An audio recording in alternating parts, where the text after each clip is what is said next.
नमस्कार मित्रों, आरोग्य जीवन यात्रा में आप सबका स्वागत है। मैं doctor Rajesh Patel, naturopath doctor हूँ, योगा का मास्टर हूँ, फूड एंड न्यूट्रिशन का भी मैंने अभ्यास किया है और बेसिकली तो मैं सिविल इंजीनियर हूँ। और हम यहाँ योगाहार मतलब नेचुरल डाइट सिस्टम पे बातें करते हैं। तो ये योगाहार बिना दवाई बिना कसरत से आप कैसे ठीक हो सकते हो, इसके ऊपर सारी बातें हम करते हैं।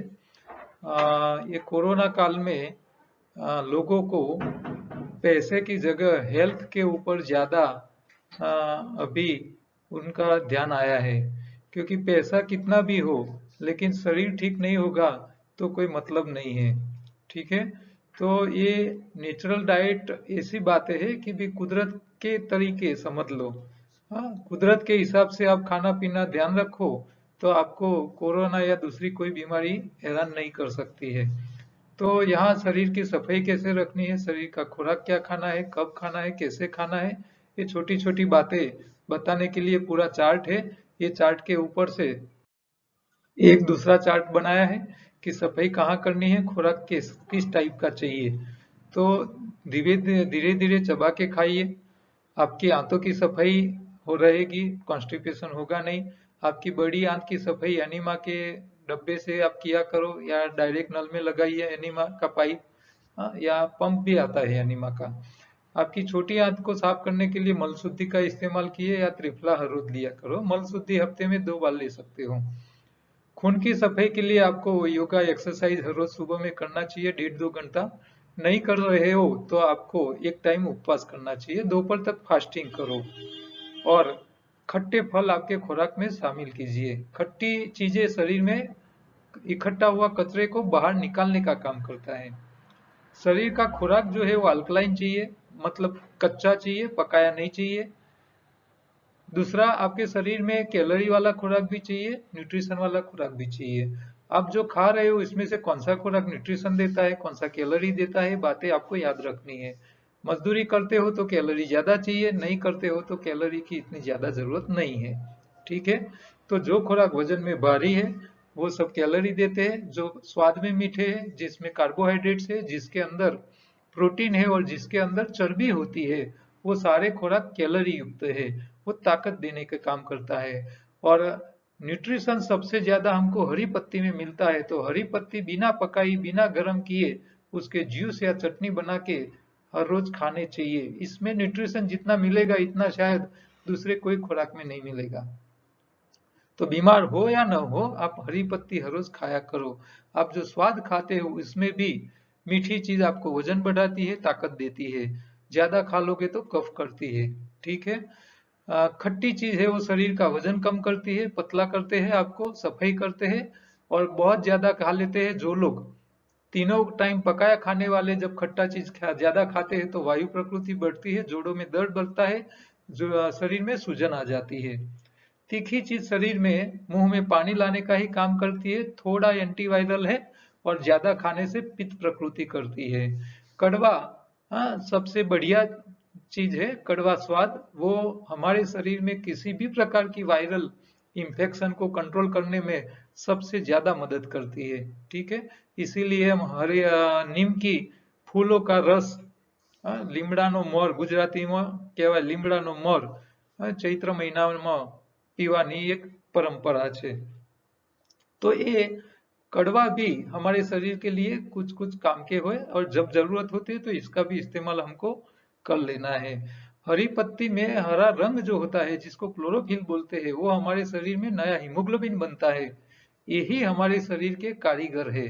तो शरीर को कारीगर दे दीजिए, रिपेयरिंग का सामान दे दीजिए और शरीर को काम करने के लिए कैलोरी का खुराक दो। बस इतना ध्यान रखो, यही आहार का इंजीनियरिंग है। तो आज आगे हम बातें करते हैं। आजकल एक नया बीमारी के बारे में टीवी में, पेपर में और व्हाट्सएप में बहुत चल रहा है।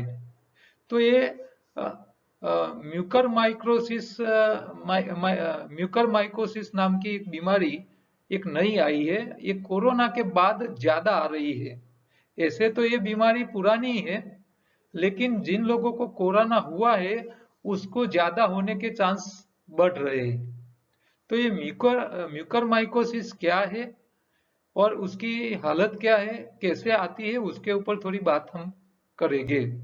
तो ये म्यूकरमाइकोसिस, ये ऐसे तो साल में 2-4 केस ही आते थे हॉस्पिटल वालों के पास, लेकिन ये कोरोना के बाद अभी वो 50 से लेके 100 पेशेंट आ रहे हैं। तो ये पेशेंट बढ़ रहे हैं और इसमें मृत्यु दर 50% से ज्यादा हो गया है। तो ये म्यूकरमाइकोसिस है क्या? तो ये एक टाइप की फूग है। ये जो फूग टाइप का है, इसमें कुछ अलग वायरस नहीं है, फंगस है। जैसे बिलाडिनो टोप, जिसको मशरूम हम बोलते हैं, तो वो भी एक फूग है। इसी तरह छोटी छोटी फूग होती है, वो हमारे नाक में जाती है और वहां उसका ग्रोथ होता है। हमारे शरीर में कचरा ज्यादा रहता है खून में, तो उसको खुराक मिलता रहता है, वो ज्यादा बढ़ता रहता है।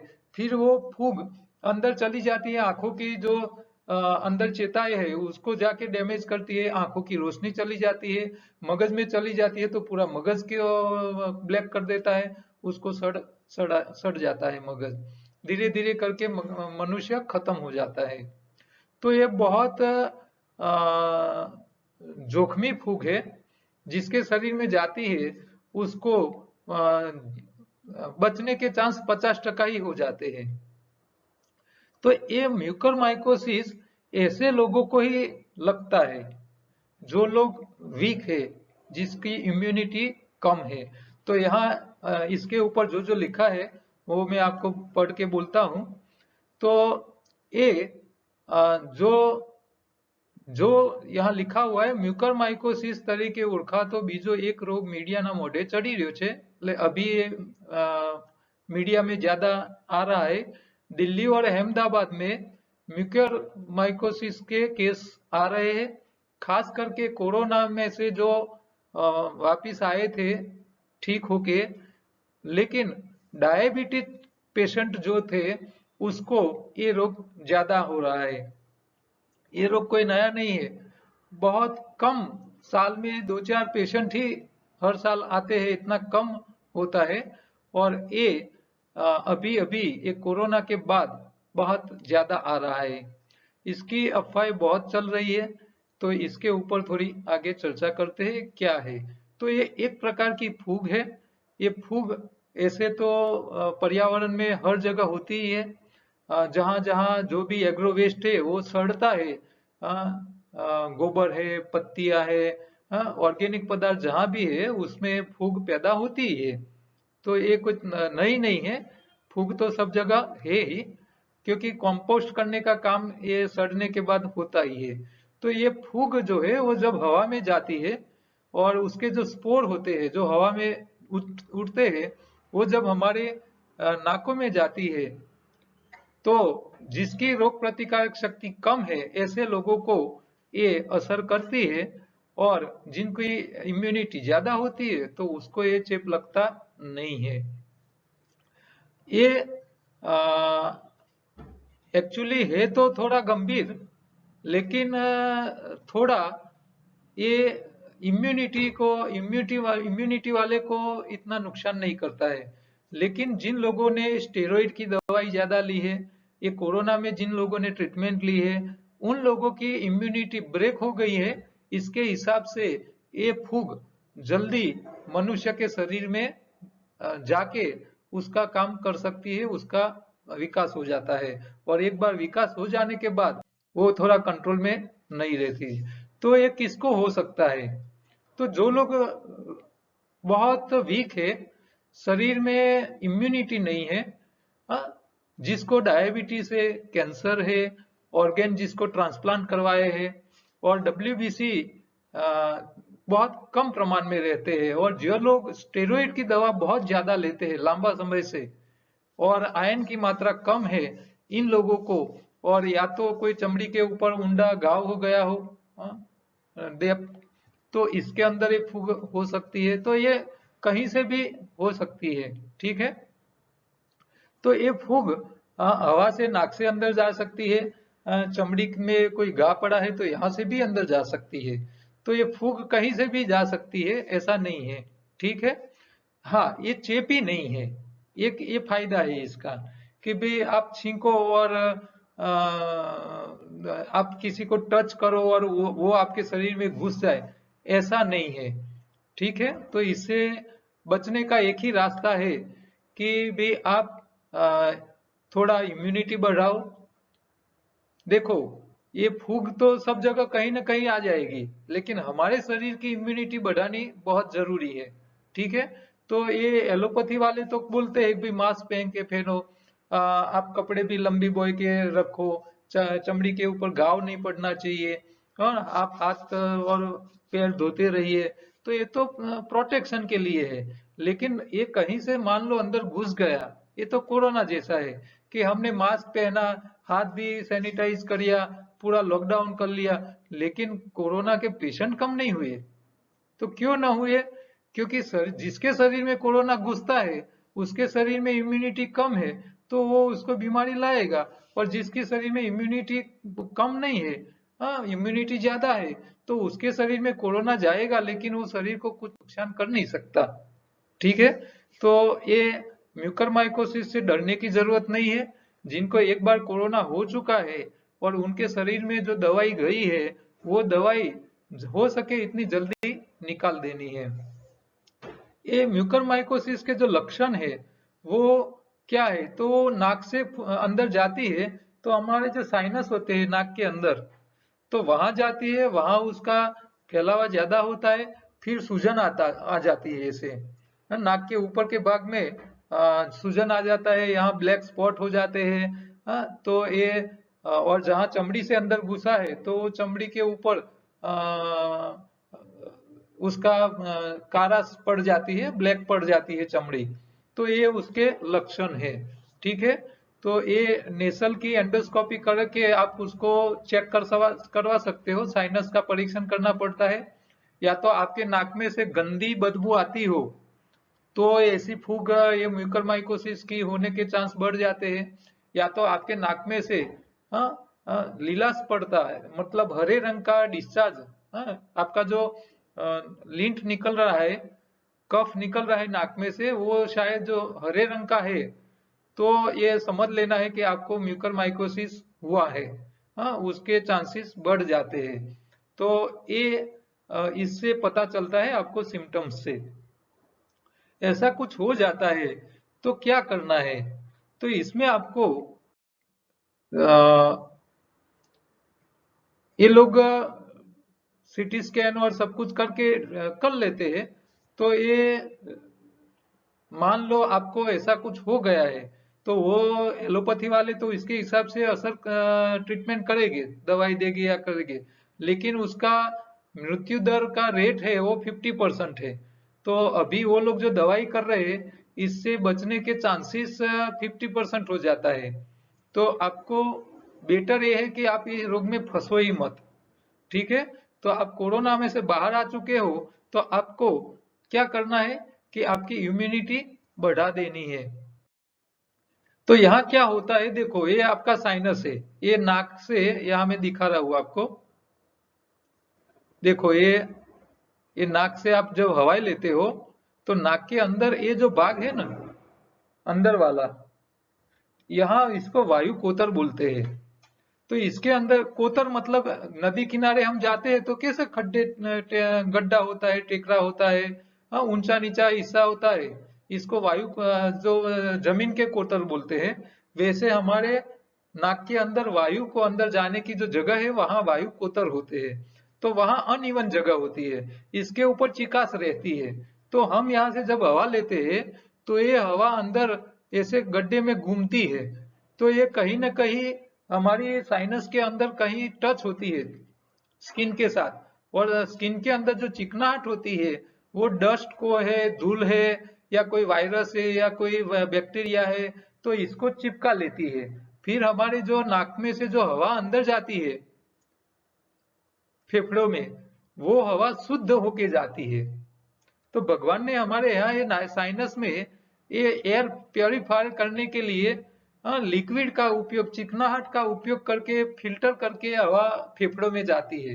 अब धूल वाली हवा जाती रहेगी तो फेफड़ों में कचरा ज्यादा इकट्ठा हो जाएगा। ये न हो जाए इसके लिए भगवान ने ये हमारे नाक में व्यवस्था करके रखी है। तो आपको क्या करना है, ये जो साइनस है उसको क्लीन रखना है। जो लोग कोरोना की बीमारी में से गुजर चुके हैं उन लोगों को खास मैं बोलूंगा कि वो लोग साइनस को साफ करने की ट्रेनिंग ले ले। और वो साफ करने के लिए आपको ये जल नेति करनी पड़ेगी। हाँ, जल नीति, यहाँ से पानी घुसाना है और यहाँ से बाहर निकलना है, यहाँ से घुसाना है, यहाँ से निकलना है। तो ये पूरा इसका प्रॉपर पोज है। कोई योग टीचर के आसपास में मिल लेने का और उसके पास से जल नीति कैसे करनी है वो देख लेना है आपको।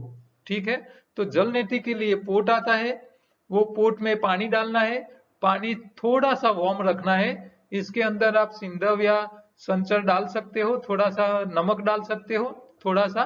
और ऐसे पोट को यहाँ से रख के पानी यहाँ अंदर जाएगा, अंदर से बाहर यहाँ निकल जाएगा, फिर यहाँ से डालो और यहाँ से निकल जाएगा। यहाँ ध्यान रखना है कि आपका पानी जो नाक में डाल रहे हो फेफड़ों में चला न जाए, ये बहुत ध्यान रखना है। इसीलिए आपको ऐसे झुक के ही करना है ऐसे। हाँ, ये खास ध्यान रखना है। तो ये जल नीति की विधि आपको YouTube पे भी मिल जाएगी, आपको योग टीचर को मिल जा बताओगे तो वो भी। तो ये क्या है कि आपके साइनस के अंदर कहीं ऐसी फूग चिपकी हुई है, कुछ भी है, तो वो साफ होती रहेगी। ठीक है, तो ये जल नीति से आपको बहुत फायदा मिलेगा। जो लोग कोरोना के वायरस की बीमारी की दवाई कर चुके हैं उन लोगों को म्यूकरमाइकोसिस से बचने के लिए ये जल नीति करना आवश्यक है। इससे अंदर फंगस जाएगी नहीं, फूग जाएगी तो वो आगे बढ़ेगी नहीं, सफाई होती रहेगी। और दूसरा, अपनी इम्यूनिटी बढ़ाना है। तो इम्यूनिटी बढ़ाने के लिए आपको कपालभाति प्राणायाम दो तरह काम करेगा। आप फूंक लगाओगे तो नाक से तेजी से हवा बाहर निकलेगी। और कपालभाति कैसे करनी है, तो जब आप अंदर हवा लेते हो तो सिंपली लेना है, लेकिन जब बाहर फेंकते हो तो ताकत से फेंकना है। ऐसे हवा वापिस लेने में जोर करना नहीं है, वो अपने आप चली जाएगी, लेकिन बाहर ही फेंकनी है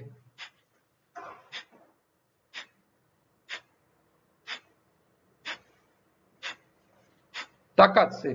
तो ये करने से क्या होगा कि आपके नाक में शायद कोई फंगस गई है ये म्यूकरमाइकोसिस की, तो वो भी बाहर निकल जाएगी। आपके अंदर जो वायुकुतर है इसके अंदर रहेगी ही नहीं। ठीक है, तो इम्यूनिटी बढ़ाने के लिए ये दो चीज आपको ध्यान रखनी है म्यूकरमाइकोसिस से बचने के लिए। अंदर नेसल की सफाई, और दूसरी आप प्राणायाम करके उसका शरीर में इम्यूनिटी बढ़ाओ। आपके फेफड़े मजबूत हो जाएंगे ये कपालभाति करने से, आपकी साइनस में भी सफाई हो जाएगी। और ये जल नीति करने के बाद उसकी सफाई करने के लिए भी आपको थोड़ी देर ऐसे झुक के कपालभाति भी करके अंदर रुका हुआ पानी निकाल देना है। तो ये दोनों चीज ये म्यूकरमाइकोसिस से बचने के लिए बढ़िया है। ठीक है, तो जो लोग कोरोना के पेशेंट हो चुके हैं ये दो प्रैक्टिस बढ़ाए अपने शरीर में, तो इम्यूनिटी बढ़ेगी और सफाई भी हो जाएगी नेसल की, अंदर नाक के अंदर की। और साथ साथ में एनडीएस प्रोग्राम भी फॉलो करना है, ये भी आपको ध्यान रखना है। हाँ, ये प्रोग्राम क्या है कि भाई सुबह से दोपहर तक फास्टिंग, दोपहर को टोटली कच्चा, रात को एक ही टाइम पकाया, डेयरी प्रोडक्ट छोड़ देनी है। तो साथ में ये भी ध्यान रखना है, आप सिर्फ कोरोना के पेशेंट हो चुके हो, ये नाक की सफाई जल नीति से कर लो, कपालभाति कर लो अकेली, तो इससे इतना पूरा पूरता नहीं है, इतना पूरा नहीं है। इसमें और आपको खाने पीने भी ध्यान रखना पड़ेगा, डेयरी प्रोडक्ट कम करना पड़ेगा, मीठी चीजें कम खानी पड़ेगी, और कच्चा ज्यादा खाना पड़ेगा, पका एक ही बार खाना है। हाँ, आप सुबह में योगा 1.5 कलाक 2 घंटा करते हो तो आप सुबह में खाओ, या तो नहीं करते हो तो दोपहर तक उपवास करो। तो ये प्राणायाम के साथ डाइट बदलने से ये म्यूकरमाइकोसिस जो फंगस वाली जो बीमारी है इससे हम और सब बच सकते हैं। ठीक है, तो ये छोटी छोटी बातें का ध्यान रखिए। दूसरा खास ये ध्यान रखना है कि मीठी चीजें बहुत, ये इन लोगों को नहीं खानी है। मीठी मतलब ज्यादा पके हुए फल और शुगर वाली चीजें और डेयरी प्रोडक्ट, ये तीन से आपको बचना है।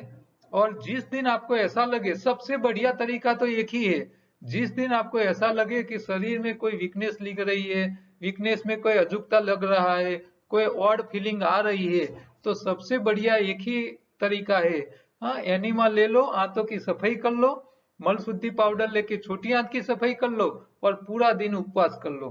इससे बढ़िया कोई अच्छा कोई तरीका ही नहीं है। इम्यूनिटी जितना उपवास बढ़ा सकती है, इतना खुराक खा के कभी नहीं बढ़ा सकते आप।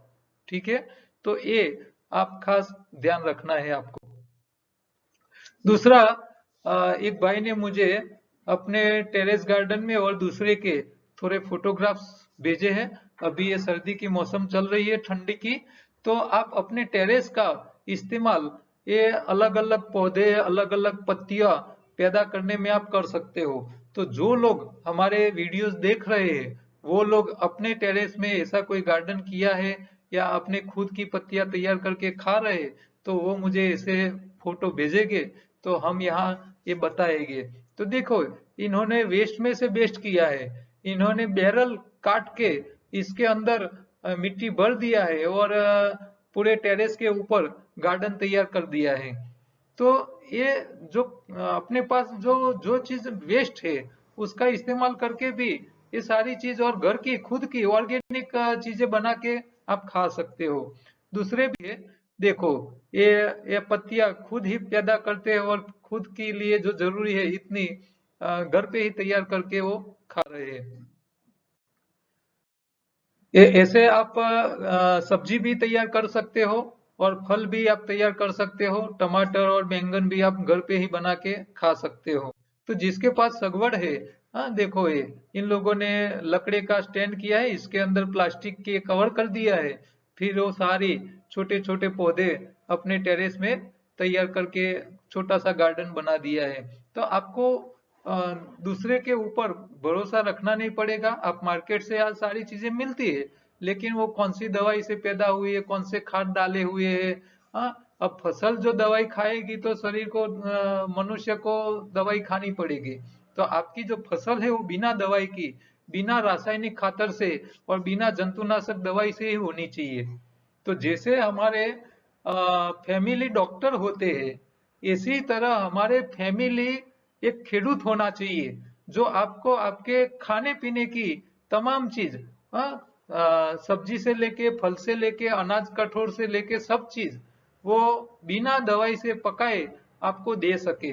तो अभी इसका मार्केट काफी चल रहा है, ऑर्गेनिक या नेचुरल प्रोडक्ट का मार्केट बढ़ रहा है। आपके आसपास में जहां जो ऐसा लोग काम करते हो, तो जो लोग ऐसा काम करना चाहते हैं या कर रहे हैं, वो लोग भी हमको ऐसा मैसेज देंगे कि भाई हम इस इलाके में नेचुरल प्रोडक्ट तैयार करते हैं खेतों में, तो उसका भी हम यहाँ ये अपने हर रोज के वीडियो में जिक्र करेंगे। तो इनके आसपास के वो नजदीक में शहर वाले उनका कांटेक्ट कर सकेंगे, वहां जाए, देखे कैसे काम कर रहे हैं, फिर आप उसके वहां से ले सकते हो। देखो, क्योंकि ये सब करना जरूरी है, भविष्य में ये बहुत काम की चीजें हैं। तो भविष्य अच्छा करने के लिए आपको पैसा कमाने में जितना ध्यान रखना है, इतना आपके खाने पीने की चीजों के ऊपर भी ध्यान रखना पड़ेगा।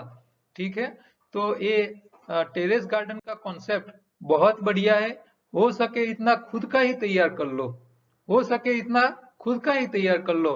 आप हर रोज, हाँ, एक मुट्ठी गेहूं खा रहे हो, तो गेहूं की आटा करो, उसकी रोटी खाओगे तो ज्यादा नुकसान है। वही गेहूं को आप उगा लो, हाँ, व्हीट ग्रास, गेहूं का जवारा घर पे ही तैयार कर लो और वही गेहूं जवारा बना दो, उसका पत्ता बनाओ और वही खाओ, तो शरीर को कोई नुकसान नहीं है। ठीक है, तो ये टेरेस गार्डन की बातें के साथ साथ वेगन बनना जरूरी है। और क्यों जरूरी है? क्योंकि हमारे पृथ्वी के ऊपर जितना पीने का पानी है, वो उसका सोर्स बहुत कम है। और ये जो लोग नॉनवेज खा रहे हैं, उनके खुराक तैयार करने के लिए पानी कितना चाहिए? तो 1 पाउंड वजन आपको गेहूं तैयार करना है, अनाज तैयार करना है तो 25 गैलन पानी यूज होता है।